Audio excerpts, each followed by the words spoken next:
mga kapatid, nandito na naman po si Malo del Santos para manawagan uli po sa leadership po ng DSWD na si Sir Rex Gatchalian, na may mga bagay po tayong hindi maintindihan, kaya sana po makarating po sa inyo, tanggapan po itong idinudulog namin sa inyo na kagaya po dito sa isang charity vlogger na talaga pong handang dumamay, tumulong po na yung ginagawa niya po para sa kabutihan po ng ating mamamayang Pilipino. Ano po?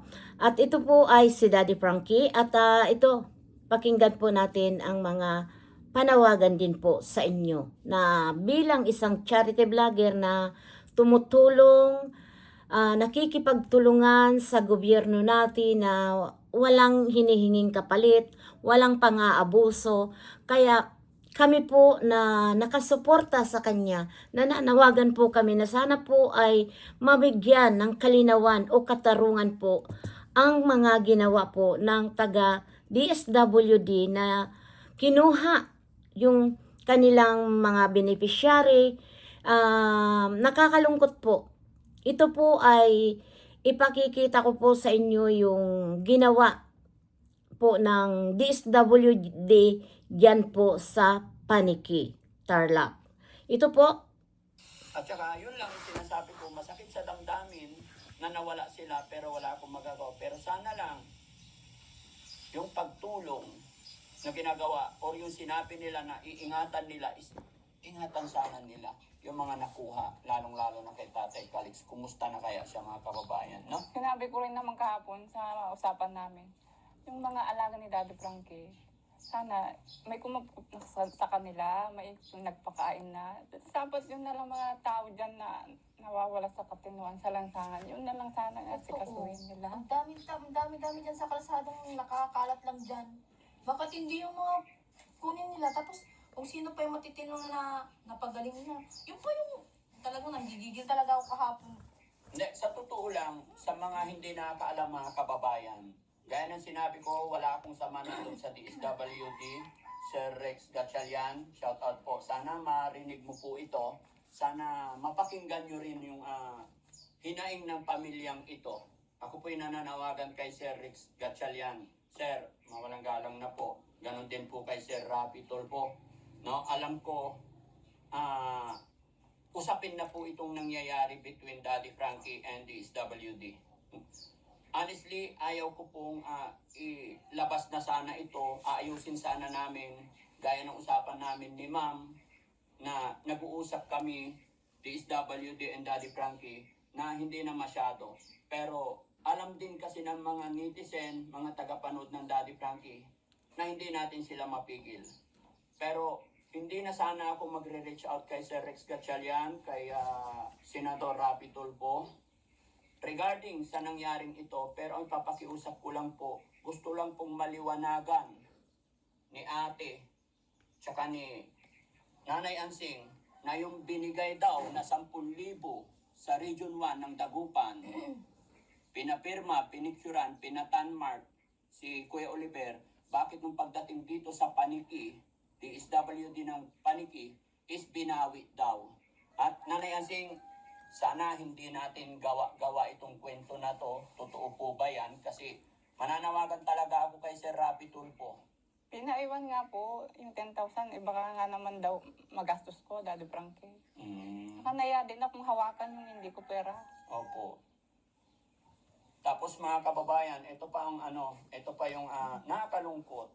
Kasi nga po, nung iniwan ko si Kuya Oliver dito, nagbigay pa ako ng allowance. Kasi lagi naman sinasabi ni Nanay Ansing na rolling store lang naman ang pinagkakakitaan ng kanyang asawa. Kita naman natin na sa hirap ng buhay ngayon. Parang sabihin natin na yung kinikita nila araw-araw is sakto lang din sa pangkain nila. Kaya nung iniwan ko si Kuya Oliver, nagbigay din ako ng allowance ni Kuya Oliver ng 5,000. Pero kahit binigyan ko ng 5,000, eto, binabalik-balikan. Kasi nga po, gagawa kami ng bahay. Pero, mga sir, mga ma'am, sa mga kapanood nito, bakit kung sino yung mahirap, sila pa yung lalong napapahirap. Tama, Daddy Napakaliit na Frankie. company namin, napakaliit po na pera, 10,000. Tapos Pinag-interesan. 5,000 na binigay ko kay Ate Ansing, nabawasan pa pan-diesel. Hindi naman po yung pang Daddy Frankie. Ako po yung nagpusa na magbigay. Oh, nagpusa. Opo. Pero sana naman, di ba, sa hirap ng buhay. Oo, dahil Wala alam pong naman- kasalanan si Kapitan doon. Okay. Hindi naman si Kapitan nandun. Okay. DSWD Diba? dapat ang kwan doon. Dapat sila yung may kumuha sa inyo eh. Sinabi ko nga po sa kanya kahapon, dapat hindi ka na nagbigay kasi sila yung kumuha sa inyo eh. Either na sana kami yung kumuha na kami na ngailangan yung kwan doon, sasakyan doon. Kami magbibigay at magpapagasolina. Sila yung kumuha sa inyo eh. Sinabi ko lang naman din yung 5,000 na binigay mo para maliwanag kasi baka akala ng lahat na ako yung sa akin na pupunta yung binigay Kanino mo mo. sinabi sa kanila yung mga kumuha sa'yo? Wala, Ate Ansing, yung pera ibinibigay ko sa'yo, wala nang rason para ipaliwanag mo pa dahil sa akin galing yun, sarili kong pera yun. Tulong ko yun kay Kuya Oliver at saka sa inyo po. No? Maraming salamat po. Huwag kang mag-alala. Ito wala nang magiging kaso kasi wala silang alam mga kababayan, hindi po nila alam kung ano talaga. Sorry po. Ito panawagan lang. Gusto lang malinawan, matanong talaga kung bakit yung pinapirma kay Nanay Ansing at pinatanmark kay Kuya Oliver is pagdating dito sa DSWD. Ayan mga kapatid, talagang ang gulo po talaga. Hindi natin alam na, di ba, ang sabi ay batas. Bakit hindi patuparin ang batas? Nasa batas ba yung ibinigay po ng pinansyal na tulong po kay Kuya Oliver? Kinuha po ng taga DSWD. No? Yung kataas-taasan dyan sa DSWD ng Paniki Tarlac. Di ba? Nakakalungkot lang po mga kapatid. Kaya po ito, sinasabi ko sa inyo na araw-araw po akong mananawagan po dito po kay Sir Rix Gatchalian or kay Sir Rapitol po. Na dapat sana po ay mabigyan nyo to ng pansin dahil po ay sa tingin namin ay mayroon na pong hindi maganda na nangyayari po. Na tutuusin po, si Daddy Frankie po ay iyan po ay tumutulong lang na sabi nga, may intindihan niya ni Sir Rapitol po ang kalagayan ni Daddy Frankie. Bilang isang charity vlogger na ginampanan niya naman po yung pagtulong na hindi naman po siya umihingi ng kapalit, bakit po nauwi sa ganito na pinag-initan? Sa tingin ko po, pinag-initan dito si Daddy Frankie. Dahil may mga bagay na ang dami-dami po mga kapatid na nangangailangan ng tulong ng ating gobyerno. Pero wala akong nakikita po dito sa ginagawa ni Daddy Frankie na tumulong lang. Kung tutuusin po, napakaganda na po ng buhay. Imagine, Oliver, di ba? Nasabi nga ni Nanay Ansing, noon pinuntahan na yan ng DSWD. Ayan, si Sir, na pinakataas-taas, wala naman pong ginawa. Tiningnan lang. At saka po, nakita din ng barangay po yan dyan, ng kapitan po ng barangay na kung nasaan po sila, Ansing at Oliver. Nakita po na nakakulong doon ng 20 years ang Oliver. Pero ano po ang ginawa nila? Binaliwala. Nung ngayon po na nakuha na, nagumaling na, nasa maayos na si Oliver, ayan, nagmamadaling kunin para pagkapirahan, di ba? Sa kahalagang 10,000 pinag-interesan pa nila. Sila ay nagsusweldo. Bakit may ganun? Kaya ito, pakinggan natin muli si Daddy Frankie para yung panawagan niya po kay Sir Rix Gatchalian at kay Sir Rapitol po. Sana po ito ay makarating. Para gusto natin yung malinaw. Maimbestigan po talaga itong taga DSWD ng Tarlac, Paniki. Ito po. Awit, di ba? Nakakaawa, ayon sa kanya, napapahiya pa siya. Medyo napaya lang po. Mm. Napaya po ako kasi sabi po ni nung pinaka-head. Mm. Sabi O, po niya, pinaka-head. ako nang magtatago, sabi po niya. Baka wag yung pambili ng motor, sabi po niya. Sabi, ang exact sabi niya, asan na yung 10,000? Ako na magtatago, sabi niya. Oh, asan na yung 10,000? Bigay mo sa akin yung 10,000 at ako magtatago, hindi yung motor-motor na yan. Yep. Di ba? Yung ganong sasabihin pa na parang ikaw pa mapapahiya sa mga sinasabi. Sabi ko na lang sa isip ko, parang ini-interest ko na yung 10,000. Siguro ang nanonood nga sila dahil yung naman napapanood nila. Tapos ang alam nila, ginagastos mo yung pera na binibigay ng Alam niyo mga kababayan, mga kabarangay, kung bakit ganito lang po ako. Kasi sa totoo lang sinasabi ng mga tagapanood natin, Daddy Frankie, huwag mong konsintihin si Nanay Ansin. Mga kababayan, mga kabarangay, kung kayo po pumunta dito sa sitwasyon, kalagayan ng pamilyang ito, makikita niyo kung gaano kahirap. Sabi nga niya, yung bahay niya, bahay ng magulang nila, napagawa po niya ito paunti-unti nung kalakasan nagtatrabaho pa siya. Pero makikita niyo naman yung pulidong gawa or makikita natin sa bahay pa lang kung talagang may pera o wala. Sa kagustuhan din ng pamilyang ito na makatulog sa bahay na maayos. Pero nung nadatnan ko sila butas-butas yung yero, alam kong sobrang hirap na pinagdadaanan din nila. Kaya kahit na anong nababasa ko, ako ang namamagitan dahil ramdam ko yung hirap, pagmamahal. Saka hindi na, sinasabihan ko din yung asawa ko, Daddy Frankie, na huwag tayong umasa kay Daddy Frankie. Tumutulong siya, pero huwag din natin Opo. iasa sa kanya yung kabuhayan natin. Huwag tayong maging, umasa sa kanya. Dapat matuto pa rin tayong sa sarili natin. Ayusin yung sarili natin. Pero ngayon po ako naawa kay Nanay Ansing, mga kababayan, nung sinabi ni ate na binigyan tapos binawi. So, sana po mga kababayan, i-comment niyo po dyan para maliwanagan kami, magkaroon kami ng idea kasi hindi talaga rin nila alam. Itinatanong nila sa akin kung bakit ganun ang nangyari sa 10,000. No? Na instead na ipambili mo ng pagkain ni Kuya Oliver, yung gamot, pero bakit pupunta ka pa doon? Hindi, yung pagpunta mo pa doon, pamasahe pa. Pag yung sinabi po, pag kailangan pong pambiling kamot, Pupunta lang daw magsasabi daw po ako sa kanila. O ano sinabi mo? Yun, Umuo ka na lang. Kasi ayaw ko din naman pong hawakan yung pera kasi ako din po minsan pag may pera, hindi ko po maiwasan gumastos. Mm. Pero naiya din naman po ako sa sarili ko pag hindi ko pinaghirapan. Mm-hmm. Kung gagastos man ako para sa mga anak ko. Sa tingin ko kasi, kung Alam niyo po mga kapatid, gastusin man po yun ni Aling Ansing. Wala na po sila doon karapatan. Dahil iyon po ay binigay kay Kuya Oliver. Normal, nagagastos ka, bibili ka ng pagkain para lang sa Oliver. At saka, pamilya niya yun. Ano man ang gawin ni Ansing sa pera na ibinigay po ng DSW po, ng Region 1 sa Dagupan po, ay wala tayong karapatan. Nakunin natin yun. Pamilya niya si Oliver. Diba? Normal, nagagastusin siya, bibili ng mga pagkain, lalong-lalo na si Oliver po ay matakaw na sa pagkain. Diba? Kailangan po yan, mayroon talagang pagkain na hindi magugutuman.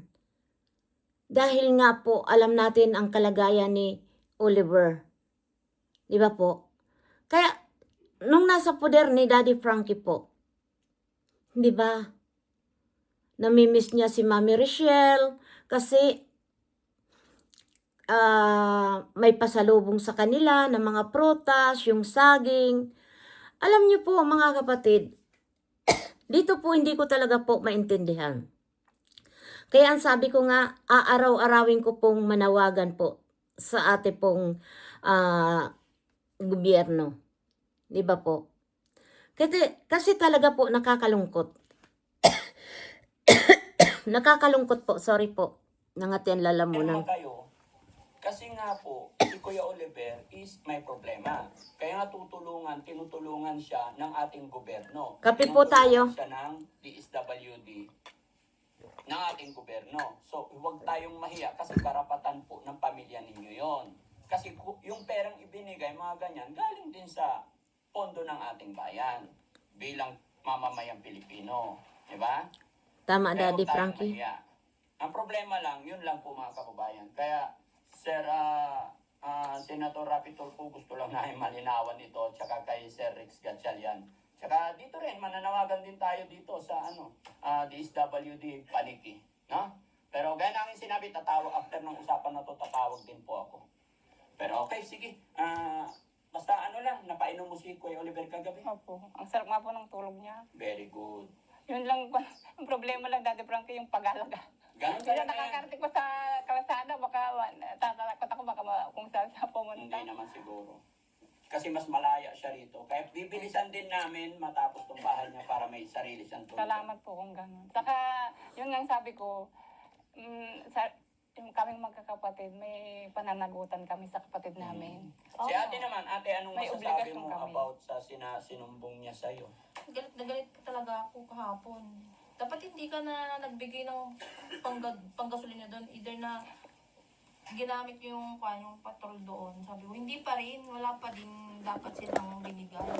Kasi sila yung may ikuan sa inyo, kumuha sa inyo. Bakit kailangan na magbigay? Either nahihiya ka, hindi pa din yun.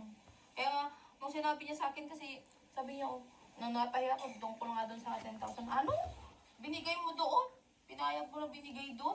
Binigay na nga doon sa regional, tapos bakit sinabi pa sila na ibibigay mo doon? Sabi ko ganyan. Basta kinuha lang, binawi. Grabe naman yun. So, alam ko kasi yung ganung way po, sa mga nagbibigay ng assistant na ganun, dapat hindi na nila kinukuha. Nakukuha talaga ng mga beneficiary na Beneficiary binigay. talaga ang hawak. Opo, alam ko yan kasi may mga nilalapit din si auntie ko na ganun kasi yung auntie ko dati is kagawad.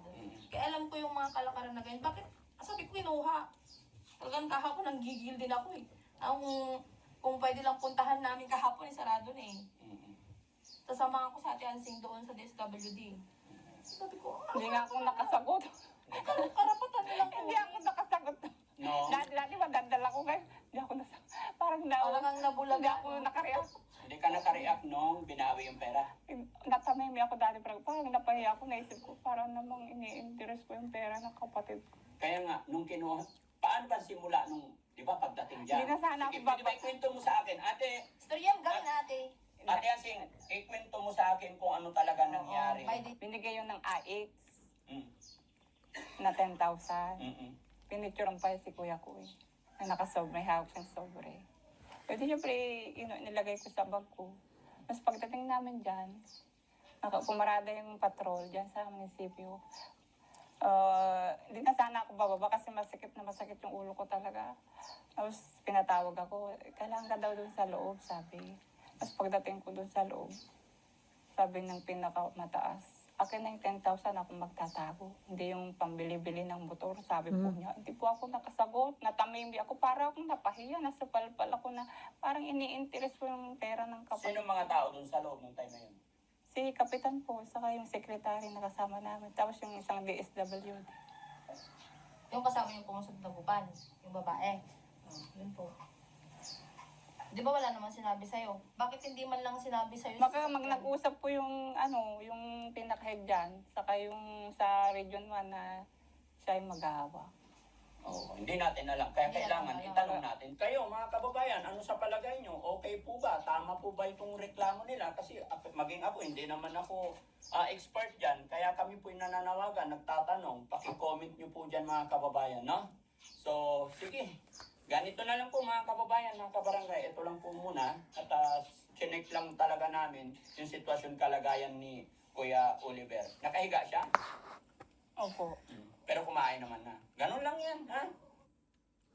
Ayan mga kapatid, at narinig nyo naman nga po yung tungkol dito sa DSWD na yung binigay na pinansyal ni kay Kuya Oliver ay binawi ng DSWD, yung pinakamataas, yung head ng DSWD ng Paniki, Tarlac.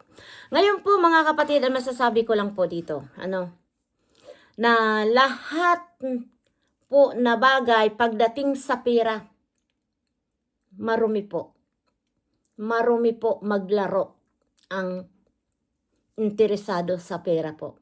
Sa halaga ng 10,000 na ibinigay na tulong kay Oliver, kailangan pang bawiin ng pinakahid, pinakataas ng taga DSWD. at gustong pabalik-balikin doon si Ansing para humingi ng tulong. No, pero pira na po yun ni Oliver. Kaya ito, Nanay Ansing, ang masasabi ko na lang sa'yo, payo ko na lang sa'yo, mga kapatid. Si Nanay Ansing, sana magbago ka, Nanay Ansing, huwag ka na yung hingi ng hingi at huwag mo nang ipagpilitan ang motor. Ano, na pasensya na, Nanay Ansing, talaga. Ako'y umihingi na sa'yo ng pasensya na dahil sa siyempre naman po nai-stress tayo, naiinis tayo na instead na isipin natin ang pagaling ng iyong kapatid na matapos ang bahay at lagi mo pong isinisingit ang motor. Ito na lang, Nay Ansing, ang masasabi ko sa'yo dahil sa napanood kong itong video mo na yung ginawa sa'yo ng taga DSWD na yung HID, talagang nalungkot at kung ano-ano po ang sumagi sa isip namin, lalo na po ang mga viewers. Ang